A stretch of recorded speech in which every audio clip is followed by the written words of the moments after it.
예수님 부활했습니다. 우리 옆 사람 인사할까요? 예수님 부활하셨습니다. 저를 따라서 해볼까요? 하나님과 함께하면 모든 것이 합력하여 선이 됩니다. 예수님과 함께하면 나의 미래는 찬란합니다. 성령님과 함께하면 나는 매일매일 모든 면에서 좋아지고 있습니다. 하나님, 나는 존귀한 자입니다. 성도야, 너는 존귀한 자다. 사탄아, 나는 존귀한 자다. 예수 이름으로 명하노니 물러가라, 물러가라, 물러가라. 여러분은 존귀한 자처럼 생각하고 존귀한 자처럼 꿈꾸고 존귀한 자처럼 믿고 존귀한 자처럼 말하고 존귀한 자처럼 행동하면 모두 다 존귀한 사람이 됩니다. 여러분의 인생은 예수 인생, 복받은 인생, 성공 인생, 승리 인생, 행복한 인생, 잘될 인생입니다. 이렇게만 인사하세요. 당신 인생은 예수 인생, 부활 인생입니다. 인사하세요.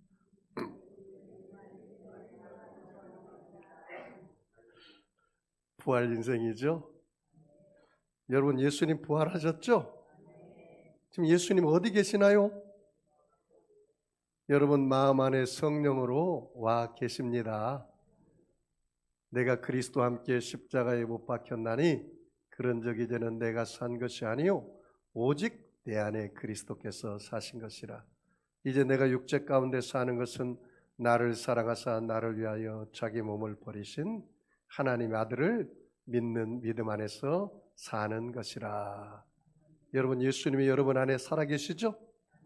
천국이 여기 있다 저기 있다 할 것이 아니요 천국은 어디에 있어요? 내 안에 있다. 너희 몸이 하나님의 성전인 것과 하나님의 성령이 너희 안에 거하시는 것을 알지 못하느냐. 그렇게 말씀했어요. 여러분 종교개혁을 일으킨 마르틴 루터 신부 이야기입니다. 개혁 말기에 지쳐서 모든 것을 포기하고 싶은 유혹을 받았습니다. 카톨릭에 대항해서 그가 종교개혁을 일으킨다는 것은 계란으로 바위를 치는 것 같은 힘든 일이었습니다.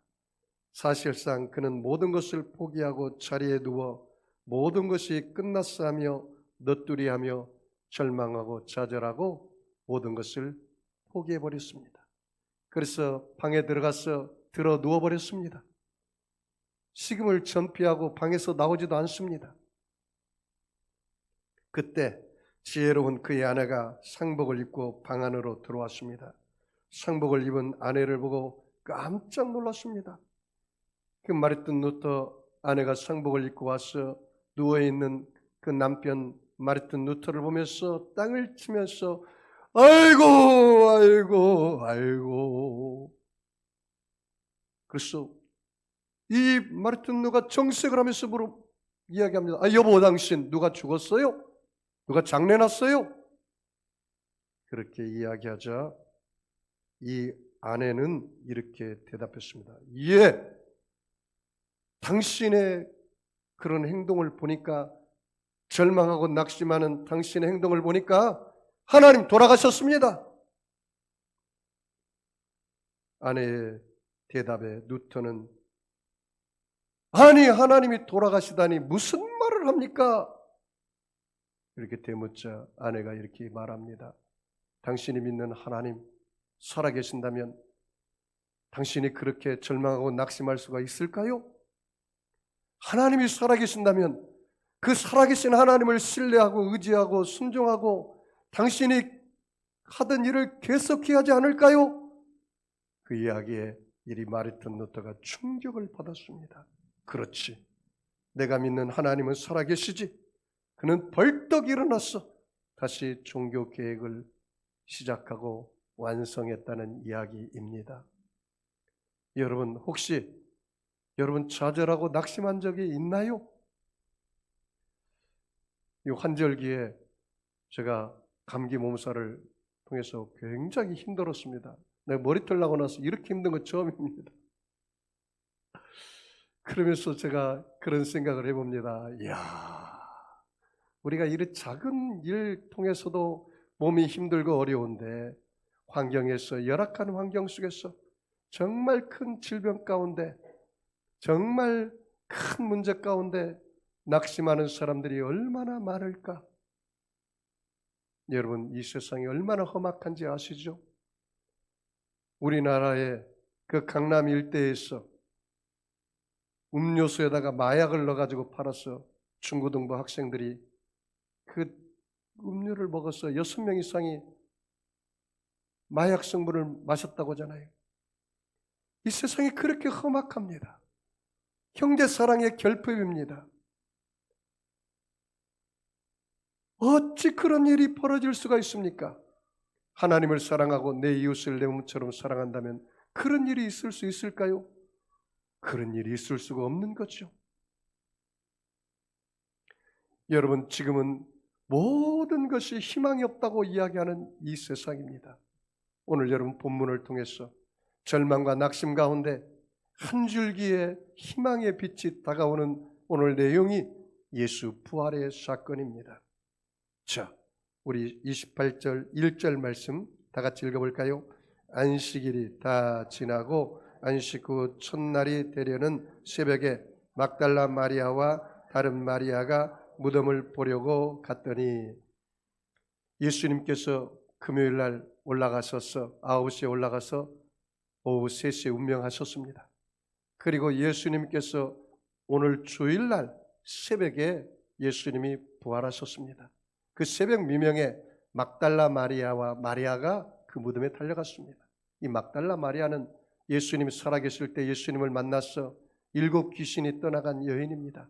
그리고 다른 마리아, 또 어머니 마리아, 수산나 마리아, 요한나 마리아, 여러 마리아가 찾아간 것입니다. 왜? 그 예수님 무덤을 장례식을 제대로 치르지 못했기 때문에 그 예수님 무덤에 간 겁니다. 그런데 예수님 무덤에 갔는데 그 무덤이 비어있고 지진이 일어나고 천사가 하얀 드레스를 입은 것처럼 있고 그 무덤에 병사들은 두려움에 꽉 차 있었습니다. 그 내용 좀 더 볼까요? 자, 2절 같이 읽습니다. 큰 지진이 나매 주의 천사가 하늘부터 내려와 돌을 굴려내고 그 위에 앉았는데 천사가 하늘부터 내려와서 돌을 굴려내고 그 위에 앉아 있었어요. 자, 3절이요. 그 형상이 번개 같고 그 옷은 눈같이 희근을 하얀 드레스를 입은 것 같았어요. 천사들 모양이. 4절이요. 지키던 자들이 그를 무서워하여 떨며 죽은 사람과 같이 되었더라. 그 병사들은 그냥 벌벌벌 떨고 있어요. 왜? 놀라운 광경을 보았거든요. 그곳에 예수님께서 살아나기 때문에 거기에 있는 병사들이 이제는 큰 책임감이 있죠. 무덤을 제대로 못 지켰기 때문에 이제 그들이 이제 큰 책임의식을 가지고 있으면서 덜덜 떨고 있는 상태였습니다. 자, 한 걸음 더 나아가 볼까요? 이 천사들이 뭐라고 이야기하는지. 자, 5절 같이 읽을까요?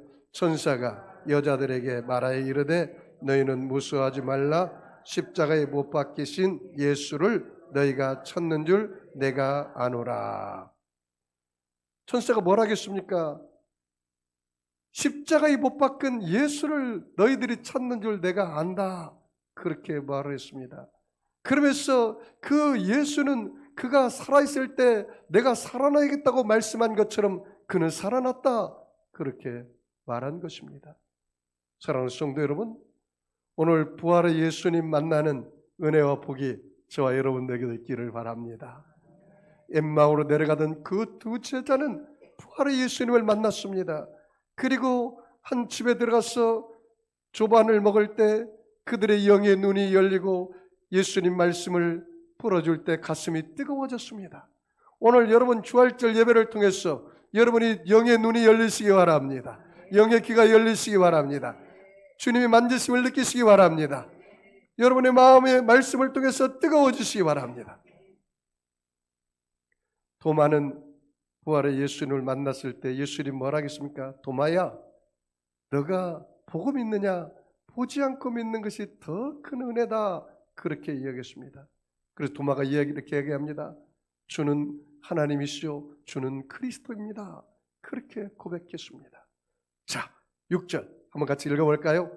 그가 여기 계시지 않고 그가 말씀하신 대로 살아나셨느니라. 와서 그가 누우셨던 곳을 보라. 그 문장 줄쳐볼까요? 그가 말씀하신 대로 뭐라고요? 살아나셨느니라.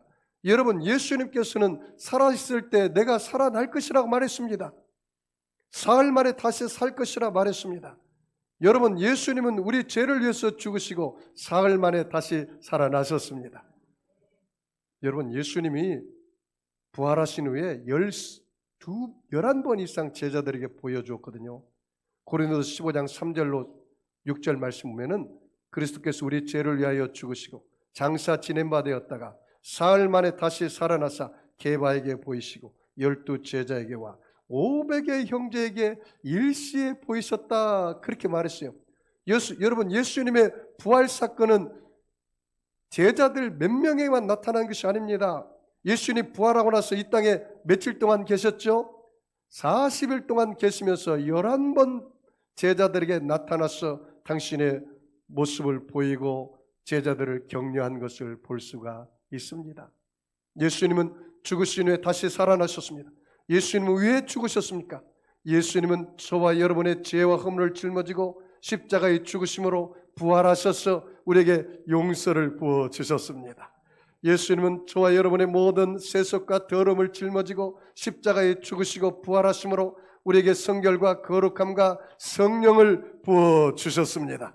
예수님은 저와 여러분의 모든 연약과 질병을 짊어지고 십자가에 죽으시고 부활하심으로 약한 자는 강해지게 하시고 미련한 자는 지혜롭게 하시고 부족한 자는 만족함을 얻게 하시고 불가능은 가능케 하여 주시고 연약은 건강하게 해주시고 절망은 소망을 얻게 하시고 문제는 응답을 얻게 하시고 사망은 부활 영생 천국을 우리에게 허락해 주신 것입니다.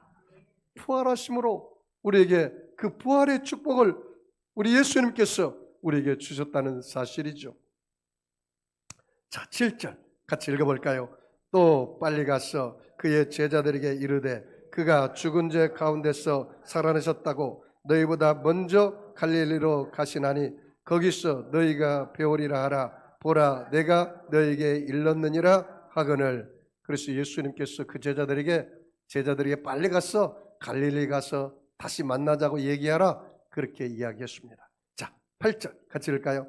그 여자들이 무서움과 큰 기쁨으로 빨리 무덤을 떠나 제자들에게 알리려고 다름질할세. 거기 줄쳐볼까요? 무서움과 큰 기쁨이 교차를 했어요. 누구 만나고 나서요? 부활의 예수님 만나고 나서. 제가 이 교회를 개척하기 전에 21일을 금식했습니다. 그리고 보호식 때 제가 부활의 예수님을 만났어요. 산에 올라가다가 부활의 예수님을 만났는데 이 제자들의 모양과 똑같아요. 저도. 내가 부활의 예수님 만나고 나서 마구 기쁜 게 아니더라고요. 제가 부활의 예수님 만나니까 내 죄가 낱낱이 그 예수님 앞에 다 드러나니까 제일 먼저 한 말이 뭔지 아십니까? 아이고, 예수님 잘못 살았습니다. 제가 나의 죄를 용서해 주세요. 그렇게 회개가 터지더라고요. 주님, 제가 주님의 뜻대로 양들을 잘 못 친 것을 회개합니다. 주님, 저의 죄를 용서해 주세요. 이제는 내가 주님의 뜻대로 주님의 양들을 치게 해주세요. 이렇게 먼저 회개가 나오더라고요. 그 다음에 두 번째는 기쁨이 오더라고요. 기쁨. 처음에는 두려움과 회개가 터지고 두 번째는 기쁨이 왔어요. 왜요? 제가 이렇게 얘기했어요. 부활의 예수님, 이제는 내 일생을 다 주께 맡깁니다. 나 이제 빈손 틀겠습니다. 나의 인생을 내 자녀와 내 아내와 앞으로 내 섬길 교회와 모든 성도들의 삶을 다 주님께 맡깁니다. 이 나라 이 민족을 주께 맡깁니다. 이젠 주의 뜻대로 행하여 주옵소서. 얼마나 얼마나 내 마음이 가벼운지 말로 나올 수가 없어요. 수고하고 무거운 짐진 자들아 다 내게로 오라. 내가 너희를 쉬게 하리라. 나의 마음은 온유하고 겸손하니 나의 멍에를 메고 내게 배우라. 그리하면 너희가 참으로 쉼을 얻으리라. 여러분, 부활의 예수님 만나셨죠, 여러분? 자, 여러분 손을 이렇게 들어보세요. 부활의 예수님, 나의 짐을 모두 다 맡깁니다. 맡깁니다. 맡깁니다. 이게 바로 믿음이에요. 주님께 맡기는 게 믿음이에요. 여러분, 오늘 여러분의 수고하고 무거운 짐을 다 주님께 패스하고 맡기시기 바랍니다. 그리고 주님께서 하나님의 뜻 하늘에서 이루어진 것처럼 이 땅에 이루어질 줄 믿습니다. 여기 보세요. 그 여자들도 무서움과 큰 기쁨으로 빨리 무덤을 떠나 제자들에게 알리려고 다름질했다. 제자들에게 예수님 부활을 알리기 위해서 다름질했다. 그렇게 말합니다. 자, 9절 같이 읽어볼까요? 예수께서 그들을 만나 이르시되 평안하냐 하시거늘 여자들이 나와 그 발을 붙잡고 경배하니. 부활의 예수님이 제자들을 만나서 제일 먼저 뭐라고 얘기하시죠? 평안하냐. 오늘 여러분 예배 드릴 때, 찬양할 때, 기도할 때 예수님께서 여러분에게 뭐라고 말씀하시나요? 평안하냐. 내가 주는 평안을 받아라. 이 평안은 세상에 줄 수 없는 평안이다. 여러분, 부활의 예수님으로부터 여러분 평안을 받으시기 바랍니다. 평안을 누리시기 바랍니다. 예수님 안에서 평안이 오는 거예요. 그 평안을 누리시기 바랍니다. 평안하냐 하시거늘 여자들이 나와 그 발을 붙잡고 뭐하더라? 경배하더라. 워십입니다. 부활의 예수님 만난 사람들이 제일 먼저 해야 할 게 뭘까요? 경배입니다. 예배입니다. 오늘 살아계신 그 예수님, 여러분 마음을 다하고 뜻을 다하고 성품을 다하여 여러분 주 앞에 예배하시기 바랍니다. 오늘 주님이 저와 여러분의 예배를 받으실 줄 믿습니다. 여러분, 하나님 앞에 예배 한번 정말 잘 드려도 인생이 변화돼요. 여러분, 하나님 앞에 드려지는 찬양, 여러분 기도, 하나님 앞에 감사, 이 예배를 하나님이 받으신단 말이죠. 그 막달라 마리아와 그리고 어머니 마리아와 요한나와 모든 마리아가 예수님께 경배했다는 사실입니다.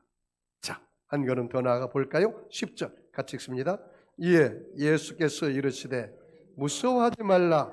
가서 내 형제들에게 갈릴리로 가라 하라. 거기서 나를 보리라 하시니라. 거기 줄쳐 볼까요? 뭐 하지 말라? 무서워하지 말라. 여러분, 세상이 무섭습니까? 예수님과 함께 나아가시기 바랍니다. 두려워 말라. 내가 너와 함께함이라. 놀라지 말아라. 나는 내 하나님이 됨이니라. 내가 너를 굳세게 하리라. 참으로 내가 너를 도와주리라. 참으로 나의 의로운 오른손으로 내가 너를 붙들어 주리라. 할 수 있거든요. 무슨 말이냐? 믿는 자에게는 능치 못할 일이 없느니라. 여러분 할 수 있습니다. 왜냐하면 하나님이 우리와 함께 하시기 때문입니다. 두려워할 필요 없습니다. I can do it because God is with me. 우리는 할 수 있어요. 왜? 하나님이 나와 함께 하기 때문에 두려워할 필요 없어요. 하나님 외에는 두려워할 것이 없는 것입니다. 여러분, 하나님이 저와 여러분의 백그로 가는데 뭐가 두렵습니까? 염려할 필요 없어요. 낙심할 필요 없어요. 오직 주님만 믿고 신뢰하고 의지하고 순종함으로 나아감으로 여러분이 하나님께서 예비된 가나안 땅에 다 들어가시기를 주의 이름으로 축복합니다. 무서워하지 말라. 가서 내 형제들에게 갈릴리로 가라 하라. 거기서 나를 보리라 하시니라. 자, 11절 같이 읽을까요? 제자들이 갈 때에 경비 중 몇이 성에 들어가 모든 된 일을 대제사장들에게 알리니. 이 여자들이 순종하고 갔어요. 그때 이제 대제사장들이 이 경비원들이 이야기를 한 거예요. 이차 저차에서 무덤이 지진이 일어나서 천사들이 와서 돌을 굴림으로 예수님께서 부활하고 안 계십니다. 그랬더니 큰일 났거든. 이제는 예수님이 부활했다는 소식이 유대 나라에 퍼지면 밀란이 일어나고 난리가 났거든요. 그러니까 대제사장들이 또 이 제사장들이 의논해서 그 군병들에게 돈을 주면서 예수님의 제자들이 몰래 예수님의 시체를 훔쳐갔다 이야기하라, 그렇게 이야기한 겁니다. 그것이 오늘날까지 그런 이야기가 퍼져 온다라는 내용이 그 내용입니다. 자, 한번 읽어볼까요? 자, 12절 같이 읽을까요?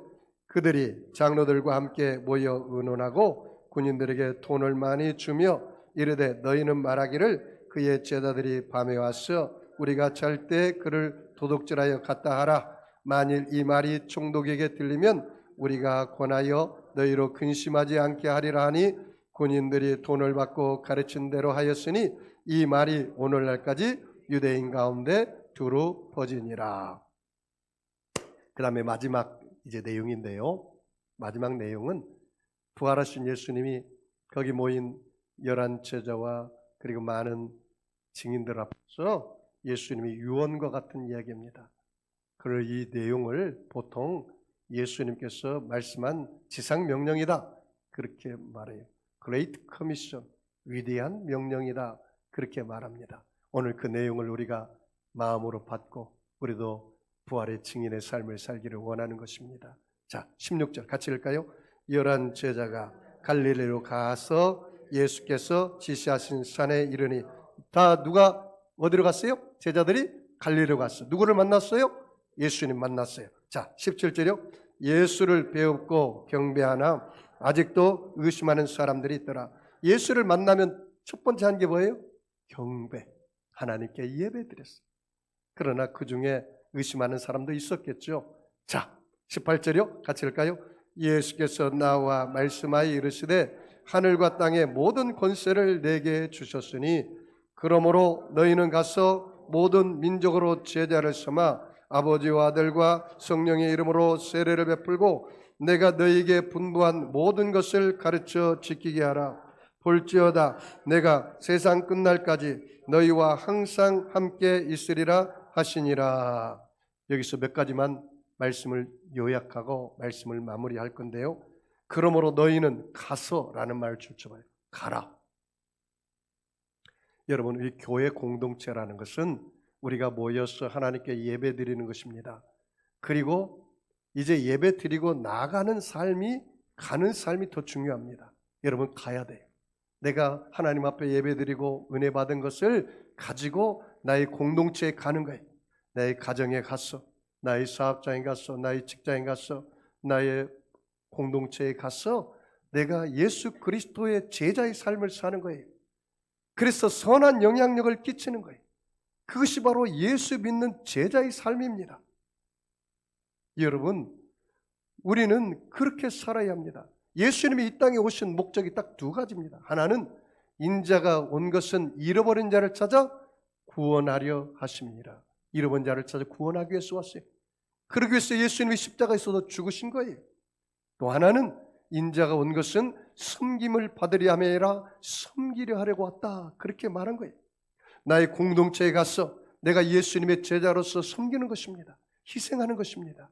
그런 삶을 사는 것입니다. 이것이 바로 제자의 삶입니다. 여러분, 여기서만 예배드리고 우리끼리만 기도하면 세상 사람은 감동을 받지 못합니다. 세상 사람들이 언제 감동을 받습니까? 너가 예수 믿으면 예수 믿은 사람처럼 살아라는 거죠. 희생하라는 거죠. 헌신하라는 거죠. 그런 삶을 살아야 돼요. 여러분, 우리가 세상 사람들이 감동을 받기 위해서는 그들을 위해서 헌신하고 희생하고 구제하고 그리스도의 빛이 돼야 돼요. 그리스도의 소금이 돼야 돼요. 그래야 저들이 감동을 받아서 그리스도 앞에 무릎을 꿇는 것입니다. 가라는 거예요. 그 다음 보세요. 너희는 가서 모든 민족을 뭐라고요? 제자로 삼아. 그 제자라는 단어 줄쳐볼까요?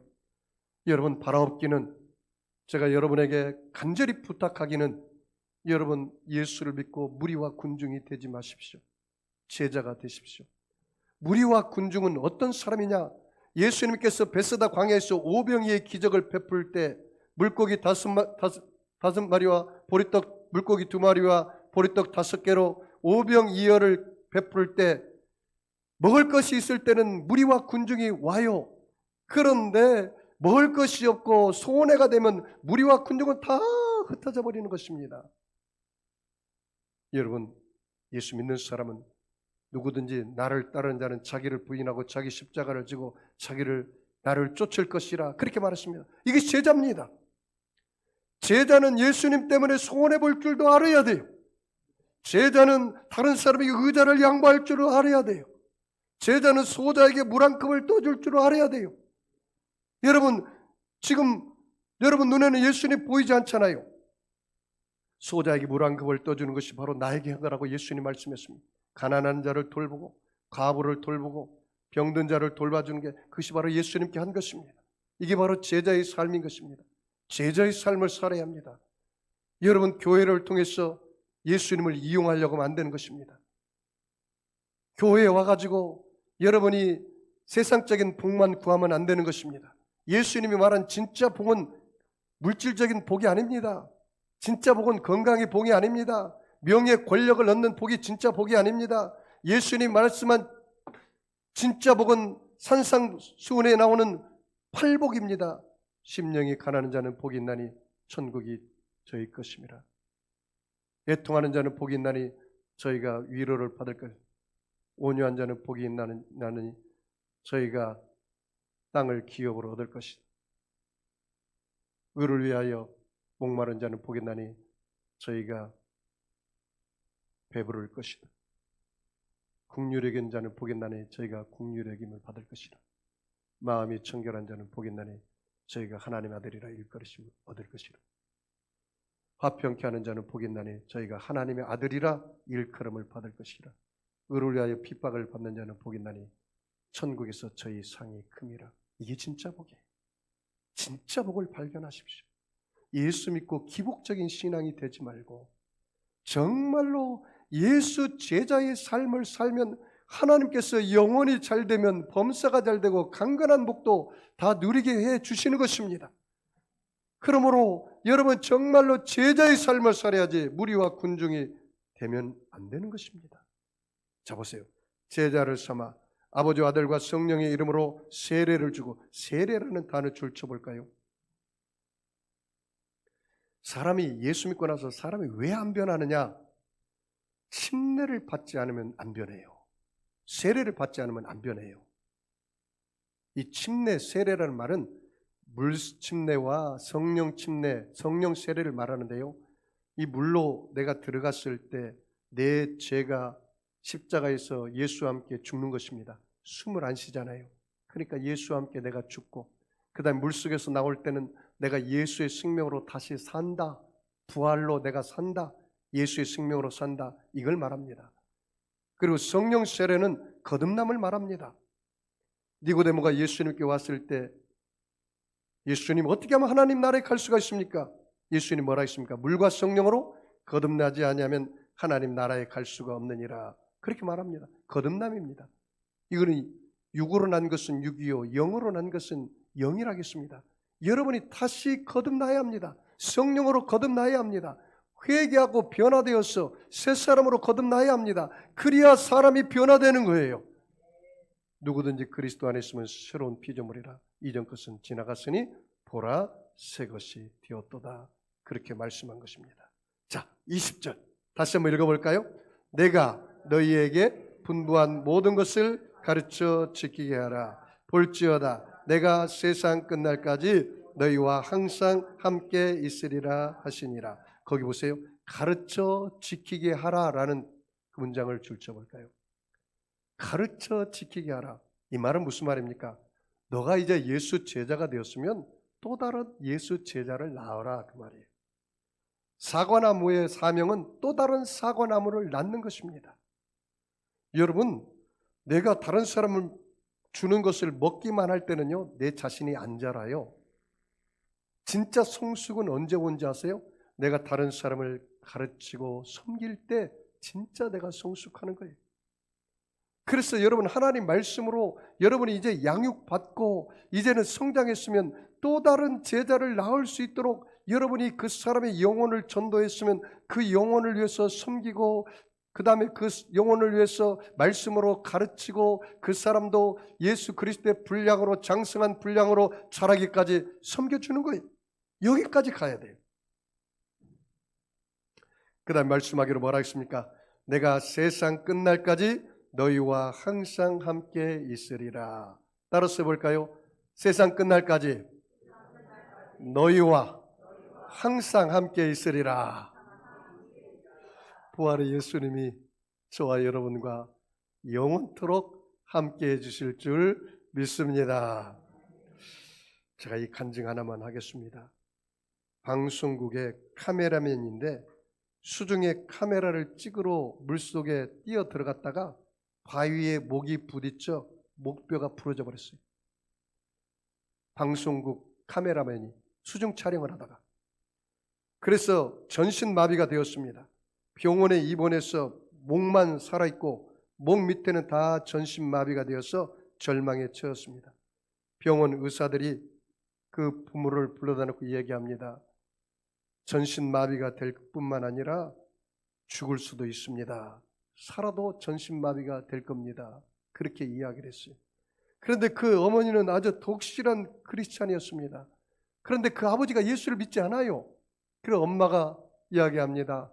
여보, 당신 아들을 살리기 위해서 당신도 예수 믿고 하나님 앞에 함께 기도하십시다. 그러니까 이 아버지가 아들을 살리기 위해서 예수를 믿기로 작정했어요. 그래서 교회 나갔어요.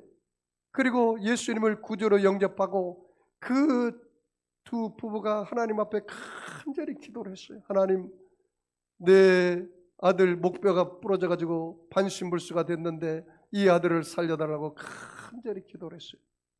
그리고 성찬 주일이 다가왔습니다. 매월 첫째 주 성찬하지 않습니까? 그래서 성찬의 떡과 성찬의 잔을 목사님이 축복 기도했습니다.